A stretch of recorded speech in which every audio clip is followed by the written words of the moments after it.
read it slowly. Yes. It's not connected. Okay, Anna. Okay. Question number 1 from Singapore, from J-Lo. The Buddha taught 40 meditation objects of meditation. Does each of these object meditation act like different medicine for varying departments in our mind? Well, basically, it is an object that you can use to focus your mind, to establish mindfulness.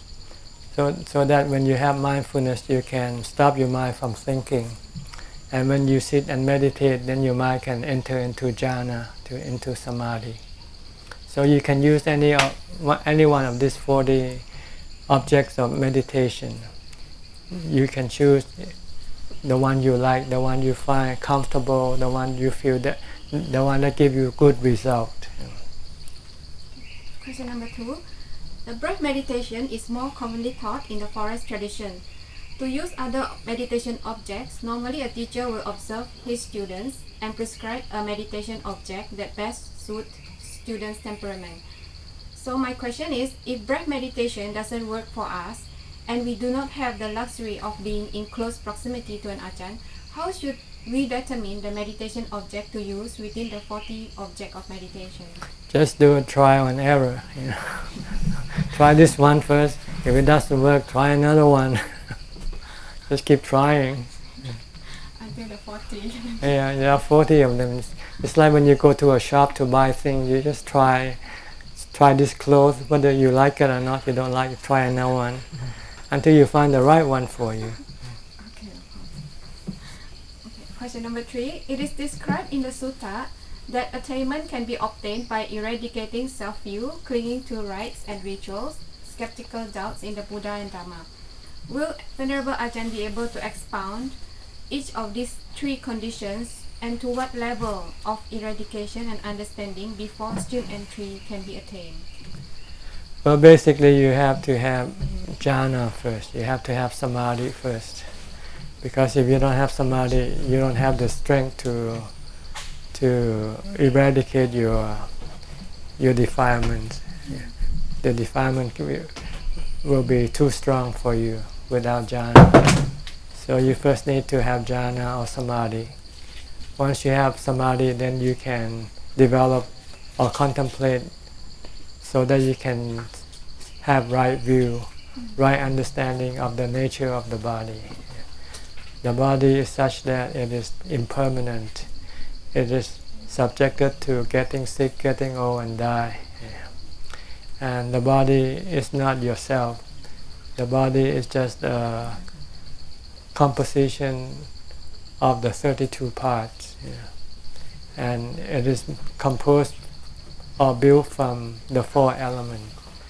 When the body stops functioning, when the body dies, then the body will disintegrate, because the 4 elements that build up the body will disintegrate. They'll go separate ways. The fire element will go away. The water element will go one way. The air element will go another way, and the earth element will go the other way. So if you contemplate and investigate the nature of the body, you will see that it's just made up of the 4 elements, and it's not you. You are the one who think, the one who know this body, but you are not the body. You want to separate you from the body, so that once you know that the body is not you, then you can let go of the body, accept the truth of the body, that the body will have to get sick, get old and die. So when you accept the truth, then your mind will not be hurt by the sickness, by the aging, by the death of the body. If you can do this, then you have let go of your attachment due from wrong view. Wrong view will tell us that the body is me, myself. The body which will not get sick, will not get old, will not die. So when you have this view, you cling to the body and have the desire for the body not to get sick, get old and die. So when the body gets sick, get old and die, you become unhappy, you become sad, because you have the desire for it not to get sick, get old and die. But if you have the right view that this is the way, the nature of the body, that it's gonna get sick, get old and die, and it's not you, so you don't have to worry about it. Let it be. Let the body get sick, get old and die. Then you will not be hurt by the body sickness or death. And you will come to see that the truth of your suffering or stress arises from your own desire. Your desire for the body to last, to not get sick, not get old and die. But this is contrary to the truth. If you want to get rid of your stress that arises from your desire for the body not to get sick, get old and die, then you have to see clearly, truly, that the body will have to get old, get sick and die, and there's nothing you can do about it. Only thing you can do, the proper thing to do, is to accept the truth. Because once you accept the truth, then you eliminate the stress in your mind. Because you stop your desire for the body not to get sick, get old and die.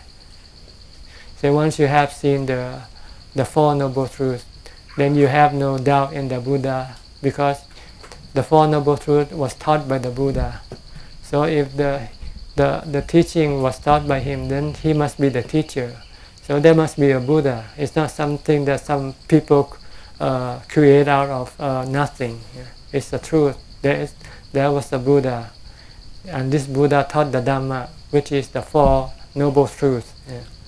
And the person who perceived, experienced, realized the Four Noble Truths is the noble disciple.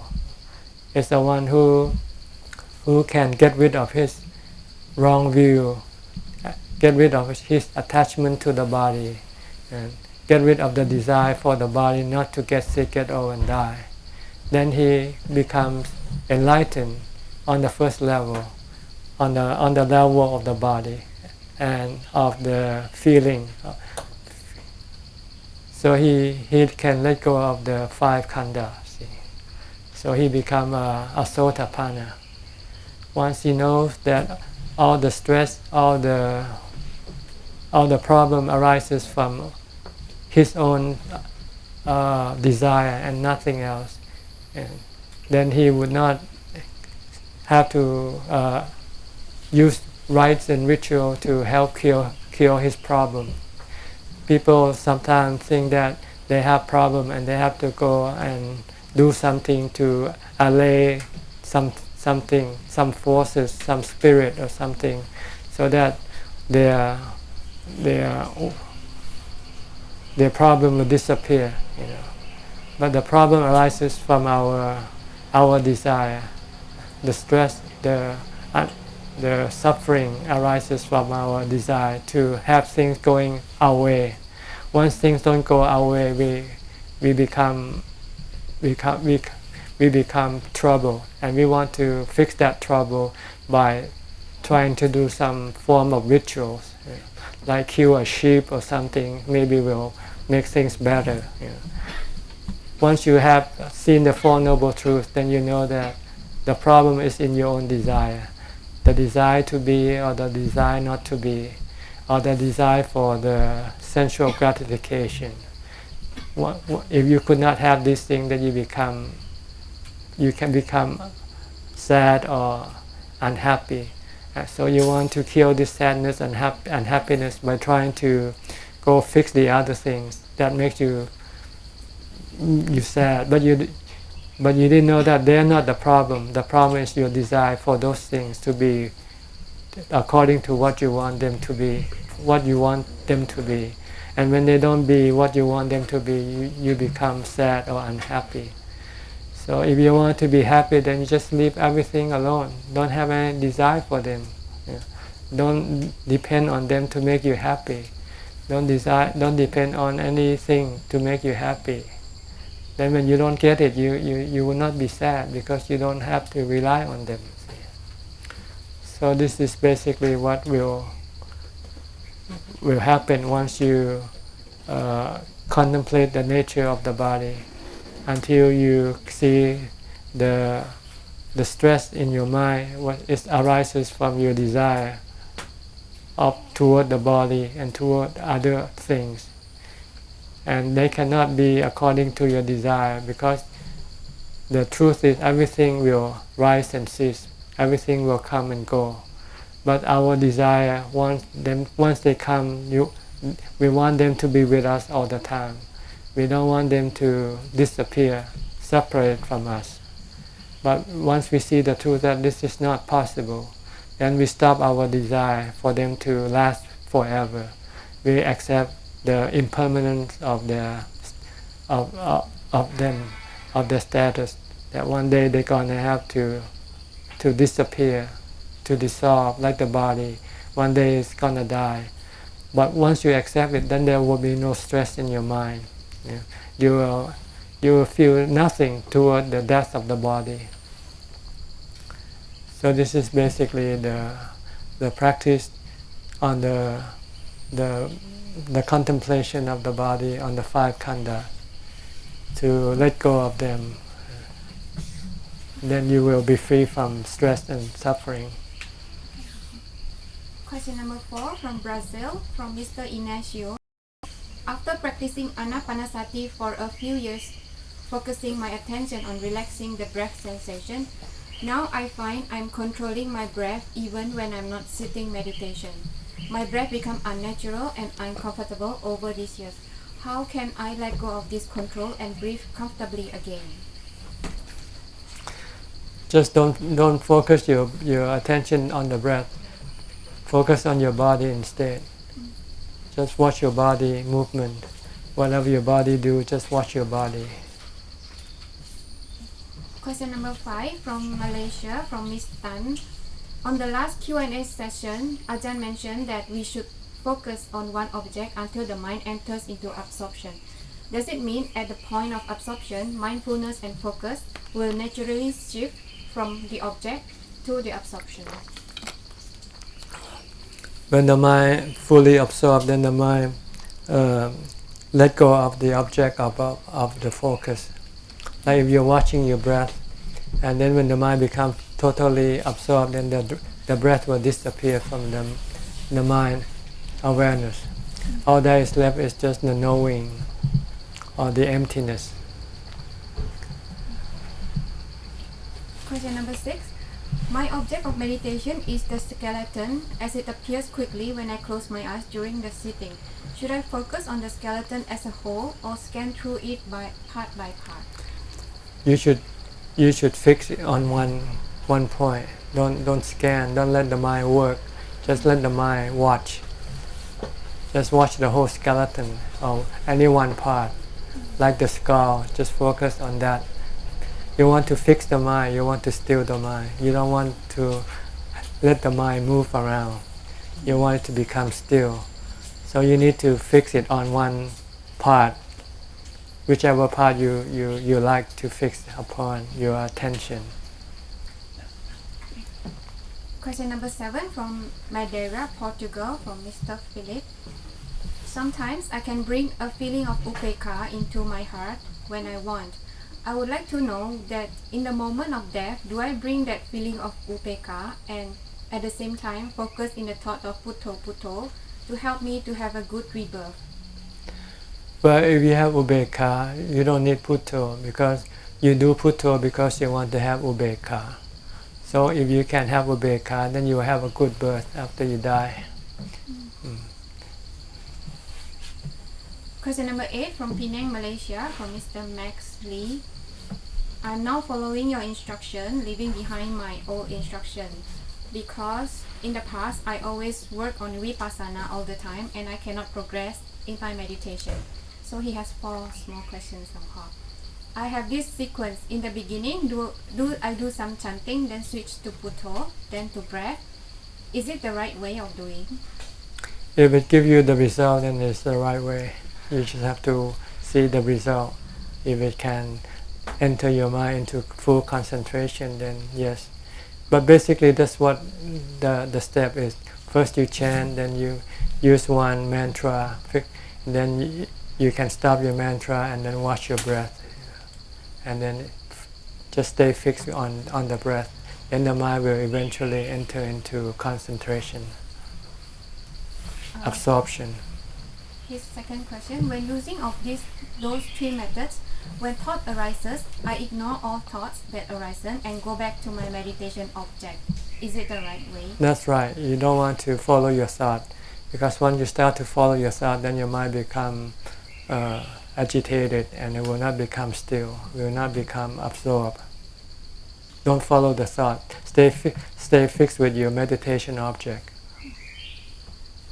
His third question: when I'm reciting the Bhutto method, when and how can I switch to in and out breath method? Anytime you want to.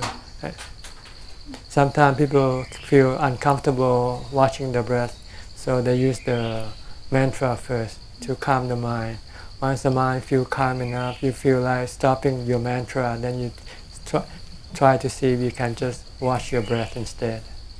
So it's a trial and error also. Yeah, pretty much. Yeah.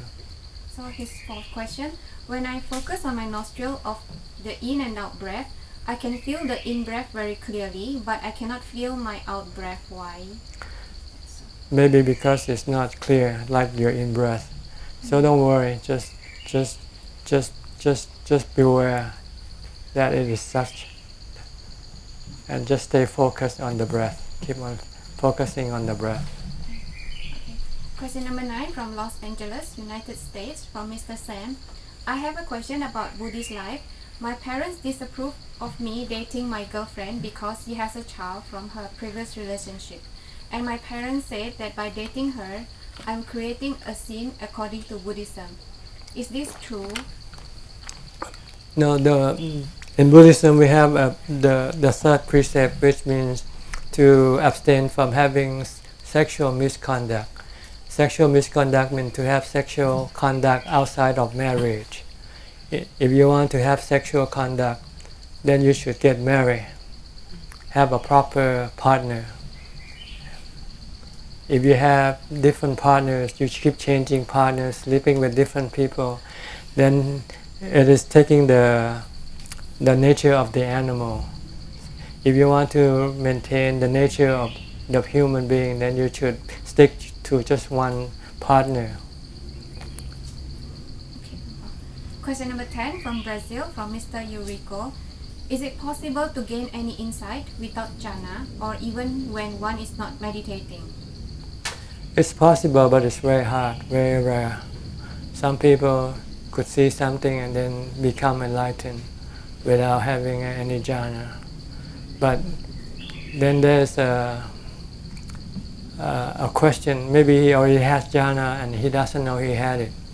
Some people might be calm enough to be able to see things clearly, so he doesn't need to practice jhana.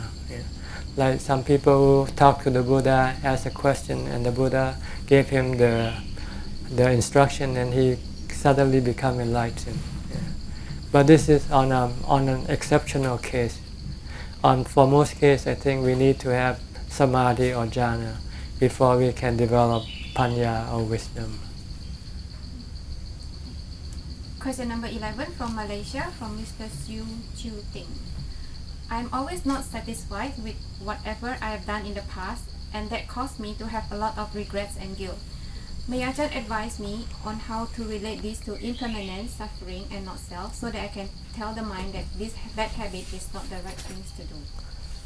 The Buddha said that everything we do on this earth, they are not satisfactory. They can never bring contentment, fulfillment. The only thing that will bring you fulfillment is meditation practice.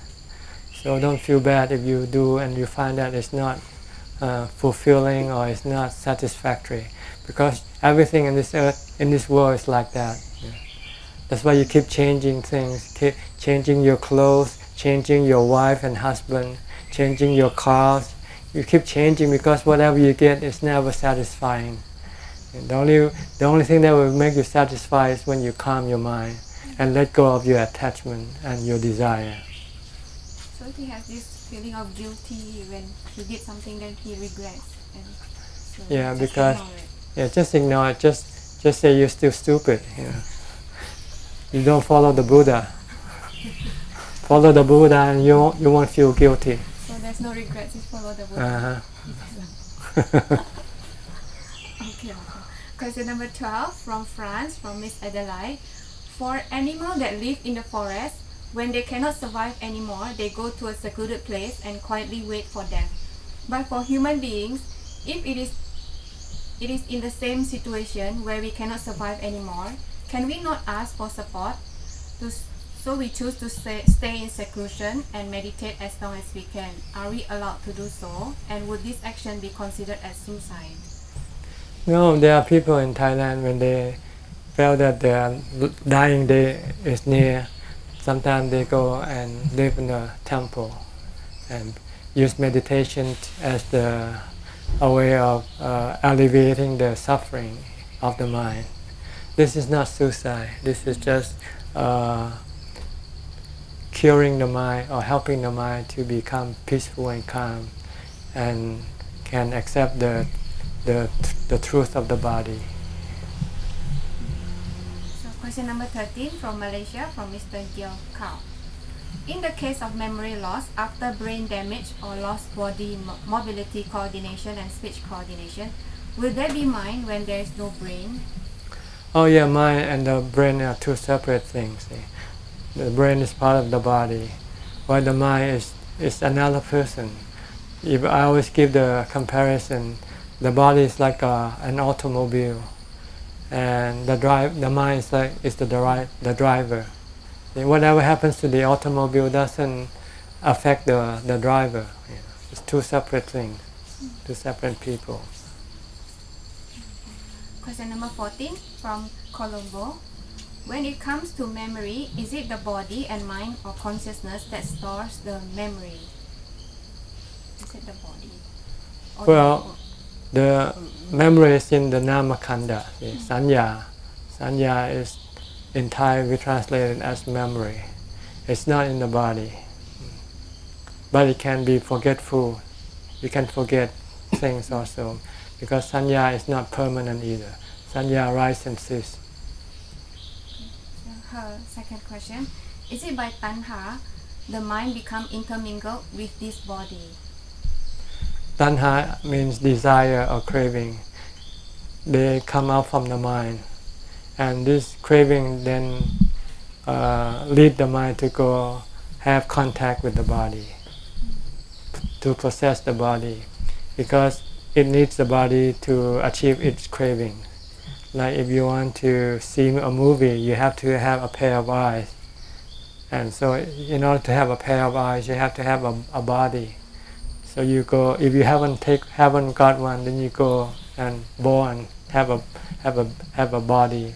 Once you have a body, then you can use the body as a means to satisfy your craving. Her third question: is it the same mind or consciousness that travels between bodies? Is it the same? Yes, this mind doesn't die with the body. See? When the old body dies, then this mind go and look for a new body. So it's always the same. Keep going. As long as that desire will keep looking for new body, because it's still like an opium addict. It keeps going after opium. When this place has no opium, then they go to another place to find some more opium. The body is like a tool or the means for the mind to acquire the opium. The opium are the sight, sound, smell, taste, and tactile objects, and you need the body to acquire these things. So is the mind changed from one body to another body? No, same mind. Like you change your clothes, same person. Your old habit, your like and dislike are still the same. Your ability to understand things, your wisdom, your samadhi, whatever you have is still there, still the same. So when I was smart, then I'm smart now. Yeah, you will still be smart. If you're stupid, you will still be stupid. This thing don't change with the body. Yeah, but you can improve or you can decline. From being smart, you can also become stupid. So question number 15: how to deal with envy and jealousy because sometimes it overwhelms me and consumes my life and I'm unable to get it out of my mind stream. How to deal with envy? Well, don't compete with other people. Compete with yourself. Then there would be no envy and jealousy. See, try to compete with yourself, and what you have to compete with is your kilesa, your defilements, your greed, hate, and delusion. Don't compete with other people, because other people, some people are better than you, are smarter than you, and some people are worse off than you. So if you want people to be like you and they happen to be smarter than you, then you can be envious. If you have to look at other people, then you should think that we all have different karma. We did different karma in the past, so it makes us some people smarter than us, and some people less smart than us. So we just have to accept the truth of the karma, that people are not the same. So we should accept if they are better off, then we should just accept that this is the truth. He gave example like if in the office the boss like favorite one colleague than another colleague, so it's the same that we don't compete. He must have done something to please the boss, and you did something to displease him. So we just ignore it. Yeah, ignore or fault yourself. Don't fault other people. If you're not good enough, then you should improve yourself. Work harder. So the boss will like that. Yeah, Okay, I think that's all for today's feedback. And from YouTube. Oh, thank you. Ajahn, if we practice and keep hope on dana, sila, samadhi, and panya to win the conventional world, is this correct way of life? Keep hope. I can understand. Yeah. Read again the first part.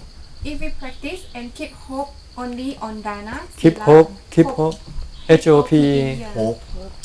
On dana, sila, and samadhi, and panya to win the conventional world, is this correct way of life? So it just hope on dana. It's not hope. You have to practice. You have to practice sila, dana, sila, samadhi, and panya in order to transcend this world, in order to not rely on this world to make you happy. Because if you can practice dana, sila, samadhi, and panya, you will have another form of happiness, which is far much better than the happiness that you can gain from this world. So you can live this world alone and doesn't have to rely on this world for your happiness. Okay. That's always. You have anything, Josh? Yeah, I wanted to ask about awareness, awareness of breath meditation, and sometimes I get I sort of so I'm aware of the breath in and out for a while, and then it sort of opens up into this space. So then sometimes it can it's like this block, it's uncomfortable, and it's like I get like a head, eye sort of pain, tension. So I wonder, sometimes it's open my eyes, so I wonder what's Usually because your mindfulness become less strong, not strong enough to fix your mind with the breath. So your defilement can start to create all forms of diversion. And so what you should do is, if you cannot focus on your breath, try to maybe use a mantra instead. Bhutto, chant some verses, and so to bring back the mindfulness. Okay, and then go back. When you feel that you can go back to watch your breath, then go back again. Okay, so if there's any kind of tension or uncomfortableness, don't do Yeah. meditation. Yeah. Okay. Try to use a mantra.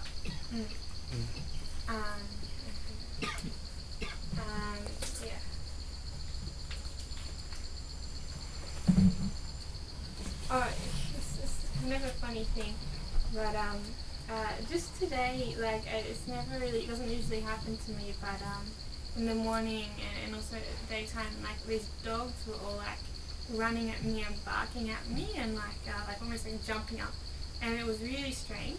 And I wonder if, and it was like I sort of changed this meditate, like doing more sati. I wonder if like, because usually like I just keep measuring it. It was funny. Well, just observe things and just be aware of them and let go of them. Just accept them for what they are. If you have dogs coming around, okay, accept it and look at it as something passing. Now they are gone. When you're with them, you just try to maintain your serenity, maintain your calm. That's the purpose. Under every situation, the goal is not to deal with the situation. The goal is to maintain your serenity, maintain your calm by letting go of everything. Because as soon as you have like or dislike, you will lose your serenity and your calmness. So don't try to like the situation or hate the situation. Just accept the situation as they are by merely knowing, being aware, like being aware of your breathing, your breath. Every situation is like a breath. Just watch, just be aware, don't react.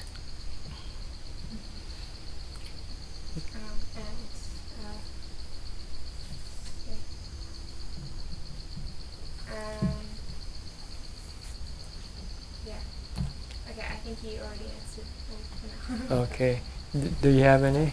Yes, I've been meditating for about 15 years as a Buddhist, and I have some concentration so that I found some pleasure independent of central pleasures, and I found just enough wisdom to keep myself free of relationships, sensual and sexual, and to maintain the 8 precepts. But could you explain the gradual path for actually removing them? Will there be one day when these thoughts stop arising, or do I just keep... Well, you have to intensify your practice. You have to intensify your test. See, like you have different level of testing your mind. See, right now you have come up to this level. If you want to move up, you have to increase the intensity of the test. That means you have to give up more of the things that you love, like your body. Are you willing to give up your body? Are you willing to give up the good physical feeling and endure the bad physical feeling? Like sitting for a long time without moving. Should the body get painful, just try to live with that pain and not try to run away from it. So this is what you have to do. Increase the test your mind. You have to make the test harder. So sit for 3 hours or something, or 4. It's not the hour, it's the pain that arises. I see. If you sit without pain, then it doesn't... That's my practice. I don't have pain. Because sometimes you fall asleep, or you enter into calm quickly, and then you will not feel the pain. So try to sit without enter into jhana or into samadhi. Just be aware of the body, and then eventually the pain will slowly build up. And then when it builds up, try to use your mind, teach your mind to learn to accept the pain, not to resist, not to run away from the pain. Just to remain calm as if there's no pain. You have to learn to live with pain, and also learn to live with death. Death is like you should go find a place where you feel scared.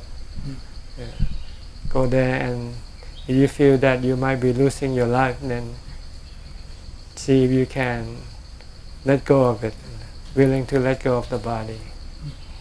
If you can, then you will move up to a higher level of what you call achievement.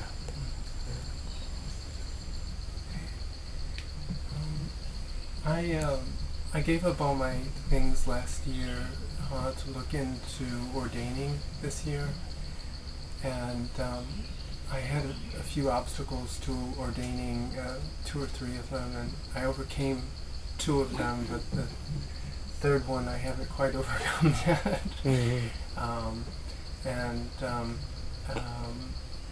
Is it? Do you think I can continue to progress if I go back to work and maintain the 8 precepts and continue meditating, or is it something that's necessary?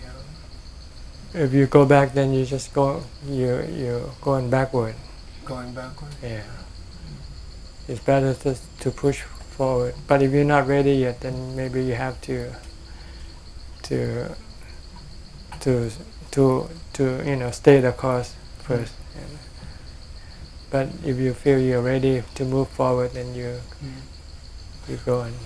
This is one of my obstacles was that I had epilepsy when I was younger, and during the course of my meditation practice, I was actually meditating when this was about 15 years ago, and I was able to stop it and heal it through meditation, and I've had no symptoms ever since.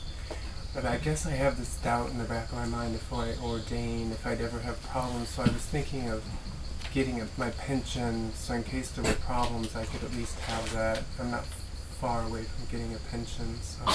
Okay, that's not a bad idea. That's not a bad idea? No, not a bad idea. Okay. Because you don't know what's going to happen in the future. No. Should you have something to fall back on, then it would be better. That would be okay. And you just try to practice in your present your status. Keep the 8 precepts and work and practice. But it won't be as intensive. It won't be as much as if you can stop working. But then again, for some people, once they ordain, they still cannot force themselves to do the practice anyway. So it will not make much difference. So you have to know that you can practice more and you want to practice more. Then ordaining is a good option. But if you don't think that you can practice any more than you can practice now, then ordaining doesn't make any difference. Because sometimes when you ordain, you start to worry, and this can be an impediment to your practice. If you ordain, you must be willing to accept the consequence of your ordination. If I should die because as a monk, I'm willing to die as a monk, and I use death as a path to my enlightenment. Because a lot of people become enlightened because before they die. Reflecting on their own death while they're dying. Yeah, because they see the truth. See? Right now we're just thinking about the truth. We're not facing the truth yet. But when we know we're actually going to die, then maybe the mind will then see the stress arising from the attachment and want to get rid of this stress by letting go of the body. And then he can become enlightened. He can become not stressed at all by the death of the body. When you say that the mind never dies or doesn't die, how does that square with the idea that Buddhism is not an eternalism and anatta, the sense of no self? Could you explain that? Yeah, because Buddhism teaches on two things here. But most of the things that we hear is the impermanent, the anatta thing. We never heard of the eternal thing. So the mind is eternal. It's forever. It never dies. Yeah. Besides the mind, there are the other 4 elements. Yeah. The element, they don't die. They always remain elements. The earth always remain earth, solid. Water always remain water, liquid. And fire always remain fire. Air always remain fire. But when they come together, they create the trees, the body, the people, things. Then when they come together, then they will have to disintegrate eventually. So they become impermanent. See? The thing that they build up will become impermanent because they will separate. But these 4 elements, they are forever. They are always there. And the mind is the 5th element. The 6th element is the space. See? All these 6 elements is always there, internal. wherever you go, you'll find the six elements in different shape and forms when they combine. Now your body is formed by the five elements: the earth, water, fire, and air, and the mind, the fifth. And then it floats in space. Yeah. It moves around. The space element is always there. These are all internal. The space is eternal, see, but we don't see it that way. We never look at it that way, because we see the space as empty, so we don't think it's anything. But it's something, right? It's space. It's something that the four elements has to have in order to exist. If there's no space, where are you going to put the four elements? So, see, when the Buddha taught of the impermanent thing, because we cling to them, see, and they are the problem. We have to teach the mind to see the truth of this thing that we cling to, that they are impermanent, they are not self. You know. They are just nature, really. Everything that we have here, even our body, is part of nature. And the nature building block are the six elements. Yeah. And these building blocks of nature, they are permanent. They are the God, they are the creator of everything. And they are also the destruction of everything, the destroyer of everything. And really, because when they come together, they create. When they separate, they destroy. Right? Your body, eventually, the four elements will separate. Then they destroy this body. But when they come together, they create babies. You know. Come out.